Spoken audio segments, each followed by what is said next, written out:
और अब लोकसभा चुनाव से जुड़ी हुई इस वक्त की सबसे बड़ी खबर आपको न्यूज 18 इंडिया पर हम बता दें। रायबरेली से राहुल गांधी चुनाव लड़ने जा रहे हैं। अब इसकी खबर पक्की सामने आ चुकी है। दोपहर 12 बजे का वो वक्त होगा जब वो नामांकन दाखिल करने वाले हैं। सुबह करीब 10 बजे अमेठी के फुर्सतगंज हवाई अड्डे पर राहुल गांधी के पहुंचने की खबर है और इसके बाद भूएमयू गेस्ट हाउस वो जाएंगे और फिर 12:15 से 12:45 का वो वक्त होगा। इस बीच में नामांकन दाखिल करने वाले हैं राहुल गांधी।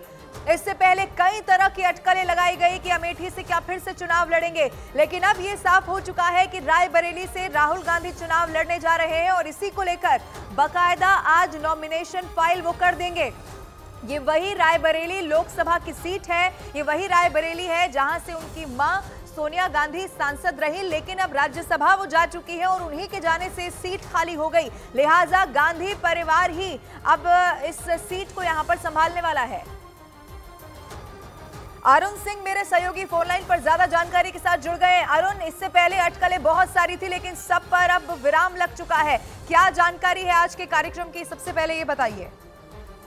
देखिए, कांग्रेस पार्टी में गांधी परिवार की विरासत पर राहुल गांधी ने अपना दावा ठोक दिया है। रायबरेली से 12:15 से 12:30 बजे के बीच में वो नामांकन करने वाले हैं। वो सीट सोनिया गांधी द्वारा खाली की गई है राज्यसभा जाने के बाद।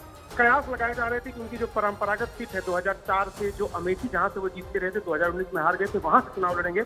लेकिन कल रात में साफ हो गया था कि वो रायबरेली लड़ेंगे क्योंकि पार्टी में सोनिया गांधी के उत्तराधिकारी के रूप में उनकी प्रतिष्ठा इस मामले में होगी। और दूसरी बात यह है कि जो अमेठी थी वहां पर सोनिया गांधी लड़ी थी 1999 में चुनाव और उसके बाद वो सीट खाली करके राहुल गांधी को दी गई थी। ये जो रायबरेली की सीट है ये परंपरागत रूप से 1952 से ही गांधी परिवार, देखिए फिरोज गांधी ने 2 चुनाव यहाँ से जीते थे, उसके बाद राजीव गांधी से बात करिए आप, चाहे सोनिया गांधी की बात करिए, लगातार कैप्टन सतीश शर्मा की बात करिए, गांधी परिवार या उसके करीबियों के पास ये सीट रही है।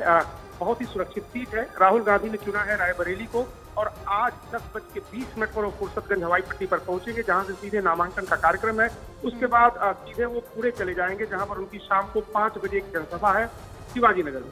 ये बहुत बड़ी खबर है अरुण, जो हम दर्शकों को एक बार फिर से न्यूज 18 इंडिया पर बता दें। राहुल गांधी रायबरेली से चुनाव लड़ने वाले हैं। इसको लेकर बाकायदा नॉमिनेशन वो आज फाइल करने वाले हैं। अरुण, इससे पहले कई तरह की खबरें सामने आई कि रायबरेली से हो सकता है प्रियंका गांधी को चुनाव लड़ा दिया जाए, अमेठी एक बार फिर से राहुल गांधी चले जाए, लेकिन सबसे बड़ी खबर न्यूज 18 इंडिया पर आप देख लीजिए। राहुल गांधी रायबरेली से आज नामांकन दाखिल करेंगे। जो गढ़ गांधी परिवार का रहा, जो पुश्तैनी सीट रही, उस पर एक बार फिर से दावेदारी अगर किसी की होगी तो गांधी परिवार से ही होगी।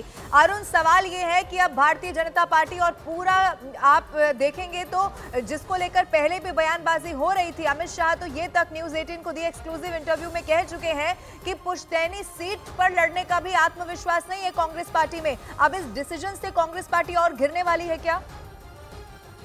एक बात है कि राहुल गांधी ने जो फैसला लिया है, मुझे लगता है कि दिनेश प्रताप सिंह को बीजेपी ने उम्मीदवार कल ही बनाया था और उसके बाद राहुल गांधी की उम्मीदवारी आई है। यानी पूरे देश में पूरे बीजेपी को लग रहा था कि वो अमेठी से लड़ेंगे, अमेठी आएंगे, स्मृति ईरानी को चुनौती देंगे, लेकिन कांग्रेस पार्टी ये कह रही कि उसकी स्ट्रेटेजी ये थी आखिरी समय तक, और उसके बाद उन्होंने चौंका दिया है भारतीय जनता पार्टी। यानी अब बीजेपी को रायबरेली मुश्किल होगी। और दूसरी बात है, कांग्रेस पार्टी के जो सूत्र है उनका ये कहना है जो राजनीतिक विरासत होती वो पिता या माता बच्चे में ट्रांसफर होती है। तो ये एक पहलू है उसका देखकर और जिसको ध्यान में रखकर ये फैसला लिया गया है कि सोनिया गांधी लगातार 2004 से यहाँ सांसद रही हैं और बाद जब खाली हुई तो वो अब राहुल गांधी को जा रही है।